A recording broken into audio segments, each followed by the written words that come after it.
ada sekitar 45%. Di konteks Hamorau, umat kira-kira sebenarnya apa yang harus kita lakukan? Pribadi lepas pribadi barangkali kita bisa, ya saya sudah berhasil di sini, ada harta begini. Tapi dalam konteks Habatahun, Hamorau tahu tapi dia. Nah, inilah tugas kita, tugas saya terutama sebagai kepala daerah, tugas pemerintah provinsi, tugas pemerintah pusat.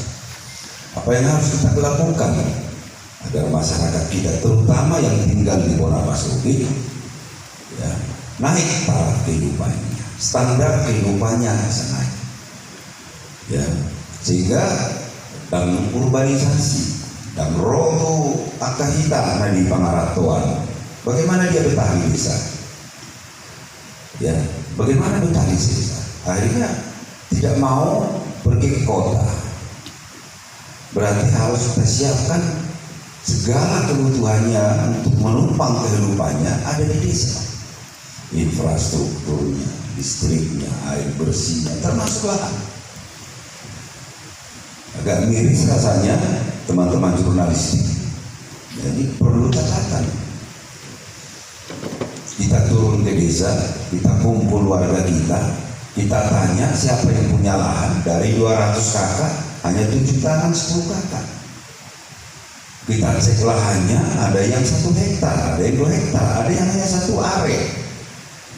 Padahal di kajian ilmu dikatakan minimal 2 hektar baru seorang warga itu tingkat kehidupannya bisa survival, itu masih survive. Nah, yang selebihnya adalah buruh tani, bertani ke hutan. Ini persoalan. Belum lagi kita yang paling utama, masalah jalan. Jadi desa di sini dusunnya berpencar, ada sampai 5 dusun. Jarak tempuh bukan seperti melihat Jakarta. Jarak tempuh itu bisa 7 kilo, 3 kilo, 4 kilo, tersebar ya. Nah, kalau saya sebut itu sangat terisolir, itu ada kategori. Kalau di Taput itu di awal-awal saya buat itu ada sangat terisolir dan berkembang. Nah, kita harus punya metode juga. Masa warga kita 20 kakak walaupun di satu dusun itu harus jalan setapak. Nah, kita harus punya satu cara bagaimana nih. Kalau misalnya 101 kilo itu abang pemimpin dihitung, kalau dikerjakan by project dia itu 100 juta 1 kilometer mau buka jalan. Nah, kalau kita hitung kilometer semua desa sangat tertinggal itu ada 600 kilometer. Kalau dikalikan dengan 100 juta itu 600 miliar. Belum jalan yang existing yang harus kita benahi, yang lapen, yang hanya perkerasan, ini harus dihitung lagi ke situ. Wah, 100 tahun nggak selesai. Ya, kita berpikir gimana nih kalau kita beli alat berat, investasi, beli alat berat 10, ya, dengan gotong royong. Kemudian operator solar kita bayar dari APBD. Itu total hanya 24 miliar kita beli. 24 miliar, jalan sudah buka dari 600 kilo kurang lebih, gitu. Dengan kalau diproyekkan dia 100 juta per kilo, nah ini kita punya bisa efisiensi anggaran dan efektivitas anggaran. Karena ada yang tadi existing harus kita kejar. Jadi yang saya maksudkan di sini, bagaimana jurnalis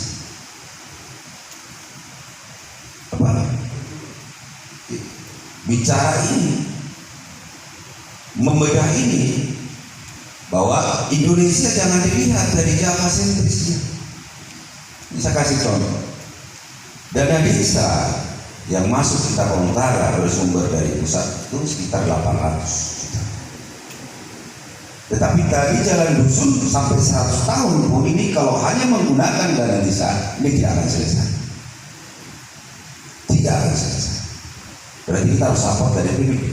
Nah, kalau kita lihat di Pulau Jawa, itu dari zaman Pak Harto, itu jalan sudah bagus, air sudah bagus. Nah, sekarang dana desa mereka buat untuk BUMDes, UMKM. Mereka sudah lari 1000 km, kita masih di posisi 10 km.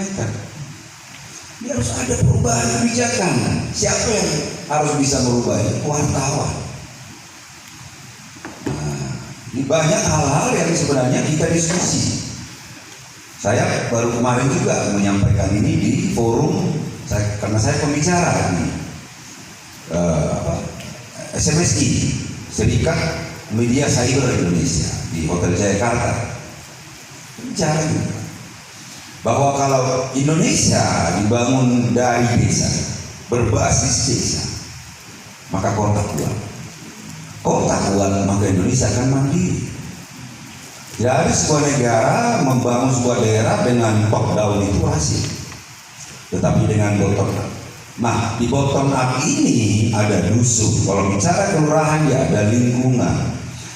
Nah, bicara desa ini tentu ada potensi, ada masalah. Ini kalau diambil semua menjadi sebuah database, menjadi sasaran APBD tingkat 1, sasaran APBN, siapapun presidennya tidak akan ganti program-program lain. Indonesia harus punya GBHN, Bapak Ibu semua, garis besar haluan negara. Ya katakan mungkin dengan sistem politik sekarang ini agak susah mampu bela kita kejar, karena hanya batas 5%. Tetap juga mohon maaf aja 5% itu bagi-bagi kekuasaan, bagi tidak ada single majority. Nah, kalau di kampung saya kebetulan nama saya Nixon Nababan. Nixon itu dari Amerika, hanya 2 partai, bukan membunuh Demokrat, tetapi ada parliamentary threshold yang sangat tinggi. Nah, nanti kalau ada yang mau maju lagi 5 tahun lagi ikut gitu. Nah, kalau dipercaya rakyat di parlemen silakan. 2 atau 3 partai cukup. Jadi 1 memimpin, yang lain silakan oposisi. Dalam pengesahan APBN itu finalnya jelas gitu. Tetapi dasar pijakan mau kemana 50, 100, 200, 300 tahun itu yang belum ada. Nah, kalau ini belum clear, tata kelola juga masih sentralisasi abu-abu seperti sekarang. Bukan sekarang udah berkali ya Bang. Terkadang ada perambahan hutan di kampungnya Lae Simanalu, bupati yang salah, saya tidak lagi ada kewenangan seperti itu loh. Galian C udah ditarik semua sekarang. Ada SMA itu di Pangaribuan hanya karena zonasi Pak. Kan sekarang zonasi, undang-undang Sidiknas ini Pak Jamila, wajib belajar 9 tahun. Tapi banyak sekarang tamat SMP tidak bisa mendapatkan SMA. Kita lihat itu di Pangaribuan hanya 1 negeri, itu sudah kewenangan provinsi, bukan lagi kabupaten kota. Nah, ketika zonasi semua masuk dulu nih anak SMP sekitar, rupanya ada di desa sana itu tidak bisa masuk lagi karena udah penuh ruangan. Mau ke Taruntung ada swasta nggak punya duit, mau ke Siborong-borong ada swasta nggak ada duit. Apa yang terjadi? Dia nggak tamat. Ini sebenarnya kalau diuji materi Pak Edwin bagus tentang wartawan. Kenapa? Di Jawa, Jakarta swasta banyak, di kampung kita enggak. Ini harus kita perjuangkan Bapak Ibu semua. Teman-teman wartawan menjadi, mohon maaf kita bicara NKRI Pancasila ya. Tapi apa parameter-parameter yang harus kita perjuangkan secara bersama-sama sehingga apa? Sila kelima itu bisa diwujudkan. Itu yang harus kita perjuangkan bersama-sama. Nah, sekarang kita puji Tuhan 2017 sesuai permohonan kita Bandara Internasional Selangit kita sudah punya. Ya. Di AP2 itu menyewa lahan Pemda yang sudah milik kita 300 hektar. Tuh, ada suatu saat saya akan keluarkan buku tentang itu. Ya. Ini Jakarta itu sudah dekat. Energi kita sudah punya, sudah surplus energi di Tapanuli. Puji Tuhan, selama ini kita ragu tentang panas bumi akan tidak ada manfaat Kenapa nenek moyang kita ada dulu di yang potensi akan gempa 50.000 tahun lagi. Ternyata kalau kita lihat, kalau bicara itu, oh ya Tuhan, kenapa begitu? Kok mau nenek moyang kami? Ternyata ada yang indah di balik itu. Apa itu? PT Sol. Ada 1000 megawatt terbesar di dunia, dan kita sudah surplus energi. Itu kan persyaratannya tuh. Ada transportasi baik udara baik laut darat, kemudian ada energi tambah lagi. Saya terima kasih Pak Tampu Bolon dari Batak Center ternyata mengamati apa yang mimpi kita bersama. SDM Universitas Negeri Umum ini kita punya filosofi anak koki doang orang dia. Tapi kita hanya sampai tingkat menengah kita ada. Seharusnya dengan filosofi ini sejak dari dulu perjuangan kita bersama adalah harus sudah ada Universitas Negeri Umum di Tapanuli Raya, di Tapanuli Utara. Nah begitu di moratorium saya jadi bupati, ya ini saya harus ada strategi lagi, minta Sukovindo, minta USU buat kajian. Perjuangkan segala macam, dan ini sudah di tangan Bapak Presiden. Kita tunggu perpresnya saja. Mudah-mudahan beliau menyetujui perpres. Dan saya pikir ini wartawan Batak nggak apa-apa, tiap hari kita beritakan. Dari Batak Center misalnya, cobalah Pak Ameng Tampu Bolon dengan tokoh-tokoh yang hadir di sini audiensi lagi dengan Pak Presiden. Katakan harus ada 2, cabut moratorium atau universitas yang ada alihkan. Nah itulah yang kita minta Institut Agama Kristen Negeri bertransformasi menjadi Universitas Negeri Umum. Namanya G2G saya pikir tidak ada masalah. Yang penting ya kayaknya memang pendeta tidak hilang menjadi sebuah fakultas filsafat dan agama. Untuk kemajuan masa depan saya pikir harus ada dikorbankan. Ya, nanti kalau saya ketua DPR RI baru saya cabut itu moratorium. Tapi ini kita mau berkejar dengan waktu. Ini kita nggak bisa berhenti. Kalau kita berhenti berkreasi maka stop semua. Nah ini yang kita harapkan kebersamaan kita. Boleh kita masing-masing, ya. Tapi pada saat kita ada keinginan kita sebagai bangsa Batak, sebagai orang Batak memajukan daerah kita. Ya mohon maaf aja, selama ini peta kemiskinan Batak berekor itu. Peta kemiskinan. Kenapa miskin? Apakah karena Tuhan tidak adil memberikan? Apakah karena kita malas? Enggak. Kita harus kembali kepada teori ekonomi. Ya kita tadi karena filosofi tadi anak kokiluan moral dia. Hari ini gajian, besok transfer. Hari ini panen, besok transfer. Dan yang kita transfer pula usia produktif. Padahal di teori ekonomi dikatakan banyak uang berputar di sebuah daerah, pertumbuhan ekonomi tinggi.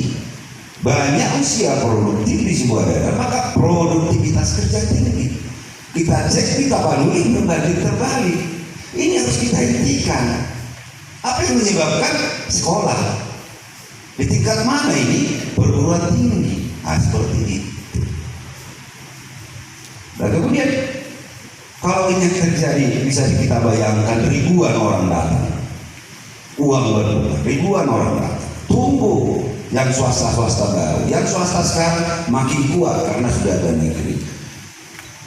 Bisa kita bayangkan seperti Jogja, Malang, dulu apa itu di media Depok lah. Ini wilayah Depok apa bukan? Oh, Depok itu dulu tempat buang anak. Oh iya, saya masih ingat betul itu baru-baru saya menginjak Jakarta ini. Saya kalau ke Depok itu, waduh, takutnya minta ampun di sana. Takut kita. Tapi itu pindah ke sana, lihat pertumbuhan ekonomi dan semuanya. Ya. Nah kalau ini ada di daerah kita, coba kita tidak lagi ekspor manusia, produktif, kita tidak ekspor uang, tapi orang dari seluruh Indonesia masuk ke Tapanuli Raya, Tapanuli Utara, bawa duit. Yang nyiapin makannya siapa?